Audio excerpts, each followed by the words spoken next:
Hello, welcome back to the woods. And in this video, well, a bit of nostalgia. That's right, because I'm going to whisk you back to 1986. 1986, the year of Chernobyl, the Iran-Contra affair, mad cow disease, the Challenger space shuttle disaster, and most importantly, this. That's right, John Wiseman's SAS Survival Guide. This is actually the Collins Gem version that came out in 1991. I did have the original SAS guide. I ordered it, pre-ordered it from the bookshop, ready for it to come in. It was very hyped. Lofty Wiseman, the guy that wrote it, had served for 26 years in the military. He spent most of his service in the SAS. His job was to train SAS soldiers how to operate in any climatic zone, anywhere in the world, under any conditions, and how to prepare for those little disasters that happen along the way. And all of those secrets were contained in these pages, and there is everything in there. It's probably, in my opinion, the most complete survival manual that's ever been written. And it is just that, it's a survival manual. It's not a bushcraft manual, so don't get the two confused. But as a survival manual, this is brilliant.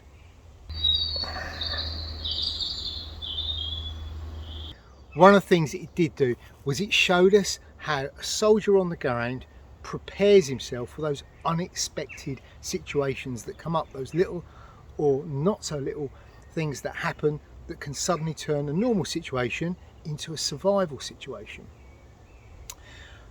And because it's military, there's a very belt and braces approach to it. And that's one of the things that I want to look at in this video. So what Lofty explained was when a soldier is on operations, he carries everything he needs for survival on him. And most of it goes in this, his Bergen, his rucksack. In there, he's got his protection items. So he's got his shelter, he's got his sleeping bag, he's got his first aid items, etc, etc. He's also got his location items, so it might be his navigation gear for getting him there, but there's also stuff in there for getting his location recognised so that he can be extracted or rescued. He's also got water in here and ways of procuring and treating more water, and he's also got his food, and that is all housed in here. Now if this gets lost, well, it's not the end of the world to the soldier on the ground, because he's got his next layer of survival gear, and that is in his webbing. Now, a soldier's webbing is normally used for carrying his ammunition, his items that he's going to need for that particular job, so things that he needs close at hand. He's also going to carry his water, but what Lofty and what is common military practice also says is you carry some items for survival. And he called it a survival pouch. I think what he was referring to was the old escape ration pouch. And in here are things that help you acquire protection, location, water and food. And that is all contained in here. If you lose that for whatever reason, well, it's not the end of the world, because they've prepared for that as well, because you've got that last ditch, and that is your little survival tin. And again, there's items in here that will help you get those four things: protection, location, water and food. It's not a lot, but it's better than nothing at all. And with the right training, something like this can save your life. So the survival tin and its contents are fairly well documented. You can fit quite a bit in here, but they tend to be very small items that might get you by at a push. People even now make smaller versions of this out of Altoids tins. And these, as I said, most people know what type of stuff to put inside these.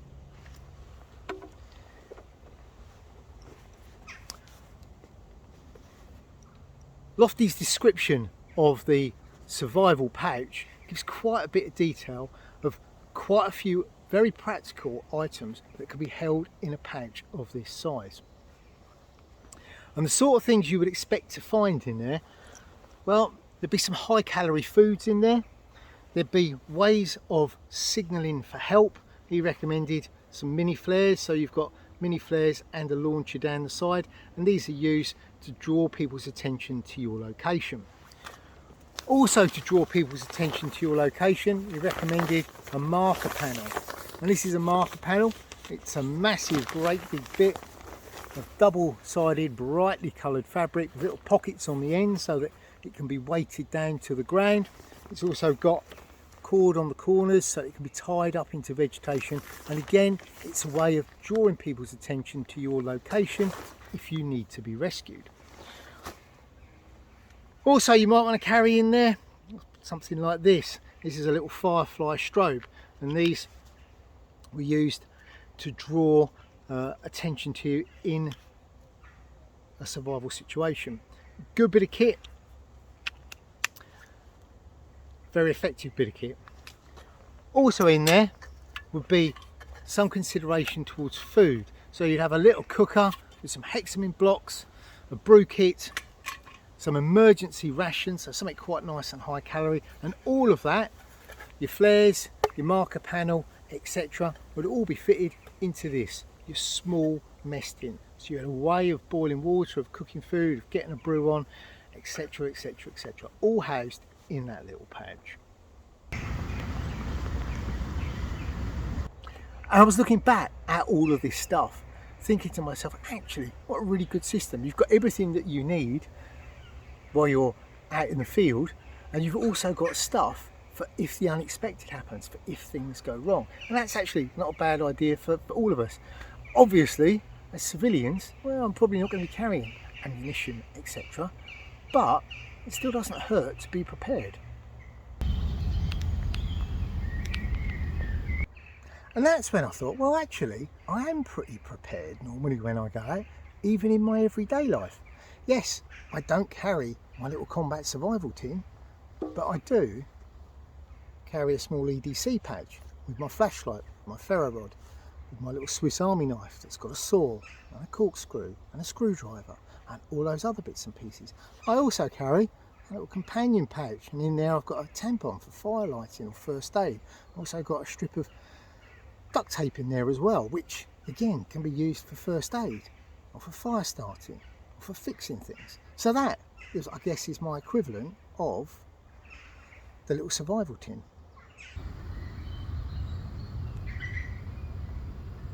So I've got my equivalent, a survival tin, in my little EDC gear. Obviously, I don't carry webbing because I have no need for ammunition. Yes, I probably do carry water through the course of the day. Yeah, and I guess I also carry things like a waterproof jacket, my sandwiches, etc. So rations, gear for protection, water. The only thing I'm lacking, really, is ammunition. And I carry it all either in my day sack or my little haversack. So could I fit a survival pouch into my little daily rucksack? Yes, I can. And this is what I came up with. And I want to take you through what I've got in here, because 35 years on from that book being written, I've gained quite a bit more experience. Technology's come a long way, and I think I can come up with something that's small, compact, but equally as useful. So my overall aim when designing this kit was to create a small multi-purpose kit that is there for just in case, regardless of the environment. So I could have it with me when I'm out in the woods, in which case I might be carrying it in a pouch on my belt, or I could use it in my day-to-day life where it might be carried in my little haversack along with a netbook, a bottle of water, sandwiches, etc. Or it could be thrown in the bottom of my day sack when I'm out hill walking. And to keep the size and the weight down, I try to avoid duplication with gear that I carry with me every day anyway. So there's not another flashlight in here, there's not a ferro rod in here, there isn't a pocket knife in here, because I know I've got that on my belt all the time. I've also designed it to work in conjunction with other gear that I'm carrying. I always have a water bottle with me, regardless of the environment. I pretty much always have a waterproof poncho with me nowadays. I used to carry a waterproof jacket, but I just find the waterproof poncho, or the USGI style ones, so much more useful because I can use it as a shelter, I can use it as a waterproof, I can use it as a sunshade. It has so many uses. It's earned its place in my everyday gear. So the next thing we're going to do is look at the contents, what is actually here in this little pack. So we'll start with actually the pack itself. Now I've designed it so that it is a loose fit for the pouch. It's made of a waterproof fabric, so it helps to keep the contents dry. It's also made of a brightly coloured material. That way, if it's in the bottom of my rucksack, even if it's a bit gloomy, looking in the bottom, it's easy to see, easy to locate. Also, it's easy for me to direct somebody else to it. So if I'm injured, I can say to somebody else, in the bottom of my pack there is an orange pouch. There it is. Now the actual pouch, as well as being waterproof and of a fairly loose size, it's got a drawstring top. It can be used as a marker. It can also be used to put the contents of the pack in if I'm using it as a mess tin.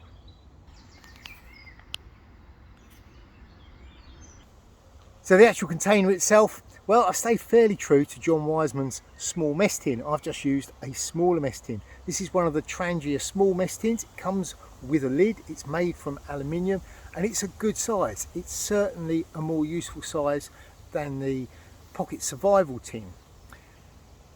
With this, I can cook up food, I can boil up water for a hot drink, or just to process water to make it safe to drink.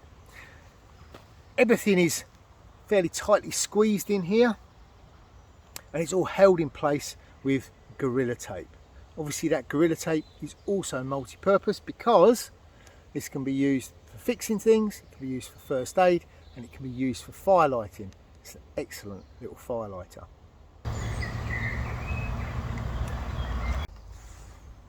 So here's the tin.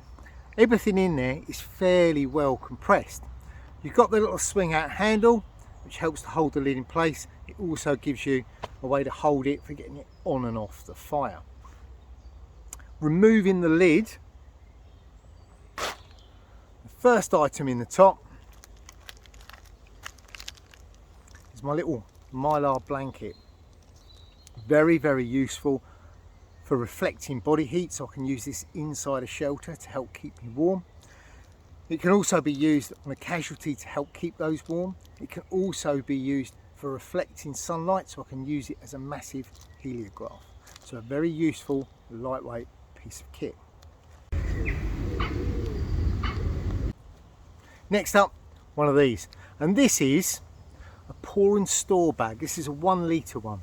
And these are a Ziploc bag, but they have a base that opens out. So as you fill them with water, the base opens out and the bag stands up. Really good, useful bit of kit. It's also got little graduations down the side for telling you how much water is in the bag. And this one will hold, as I said, 1 litre. So this is a useful water carrier. Next up, a 12-hour survival candle. Inside this one, it's a beeswax based candle. It has 3 wicks. Useful for fire lighting, useful for light, can be useful for warmth. All round, very, very useful little item.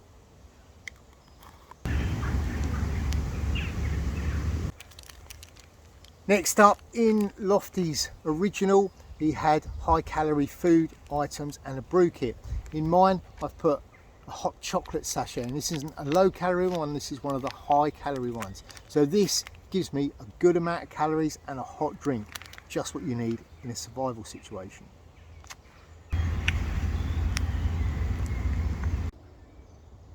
Next up, hexamine blocks. I've got 4 of these, but I also keep some in my fire lighting kit because they are an excellent fire lighter. These can be used with my mess tin if I can't get a normal fire going, for boiling water or for cooking food up. So good, useful, dependable fire starter.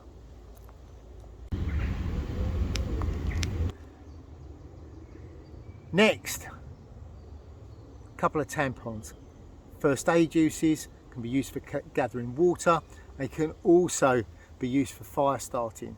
So very, very useful item. I've got a couple of those in there, good to go. Next, small button compass. Yes, I can use natural vegetation. Yes, I can use sunlight for telling me which way my cardinal points are.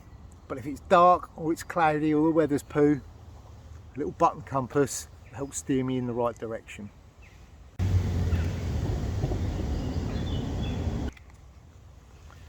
My next high calorie food items are these peanut butter sachets. Very, very high in calories, very nutritious, all round an excellent survival food. They're also easy to get hold of. So these and my hot chocolate sachets will certainly give me enough calories to get me through most situations in the short term.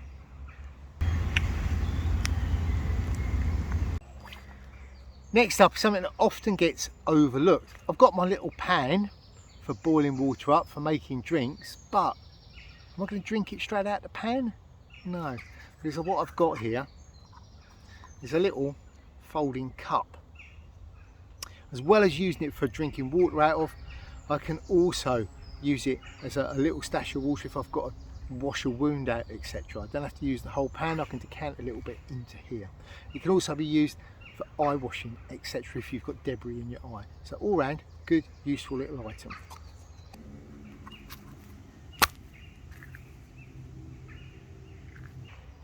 Next, Siloom light stick. This is one of the long 12-hour jobs, so it will last for quite a long time. Useful for lighting the inside of a shelter, but also very useful for signalling.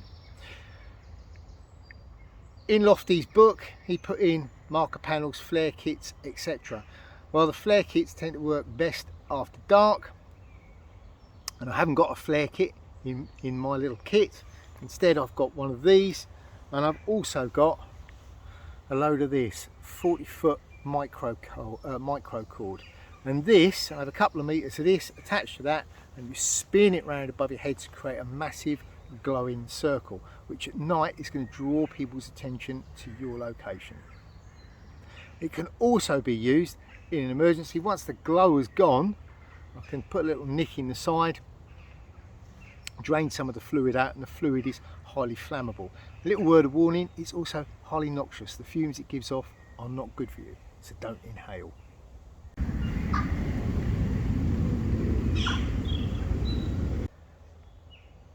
So as I said, the little bit of micro cord, there's 40 feet there. It's very, very strong.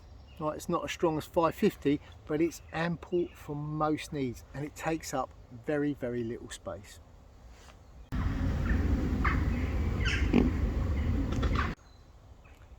Also got one of these little whistles, very, very loud, very lightweight, packs nice and flat, very good for drawing attention to yourself.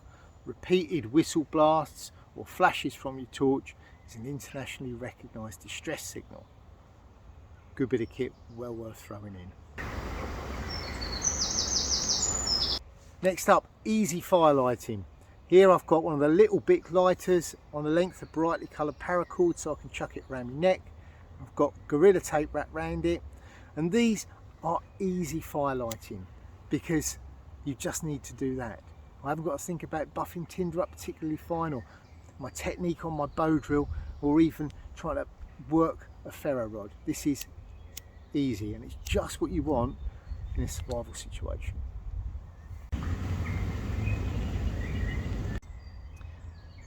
Next up, for signalling again, little mini heliograph. Again, a little bit of brightly coloured cord on it so I don't lose it, and the light from these can be seen for a considerable distance, so this is a very, very good way of drawing people's attention to your location. Next up, a little cutting blade. So a little folding razor blade for general purpose cutting. You can use these for game preparation, all sorts of things. And attached to it, I've also got a little set of silver sliver tweezers. useful for first aid, scaling fish, all of those types of things.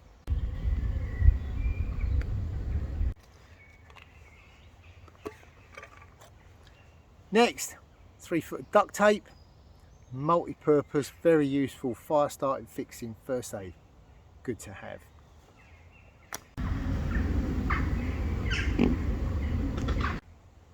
Next, 4 6-inch nails.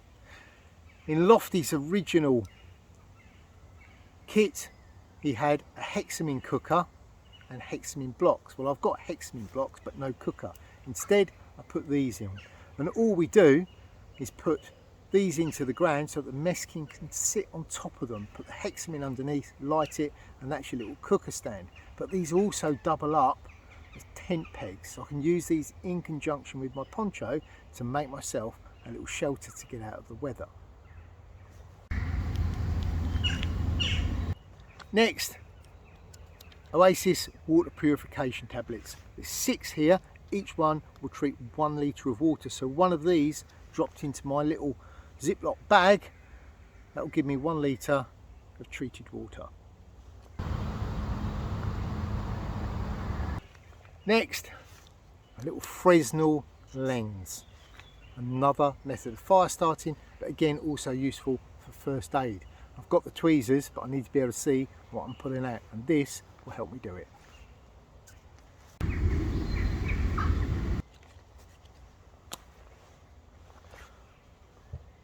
Little needle and thread for repairing kit, so a little bit like a housewife. If I get tears in my kit or a button comes off, I've got a means of repairing it there. Weighs nothing, but can be super useful. Nearly there. I've next got a big sheet of heavy duty foil. That can be used for making containers for putting water in. It can also be used as a windshield around my 4 nails so that the wind isn't stealing the heat out from under my mess tin while I'm trying to boil water up.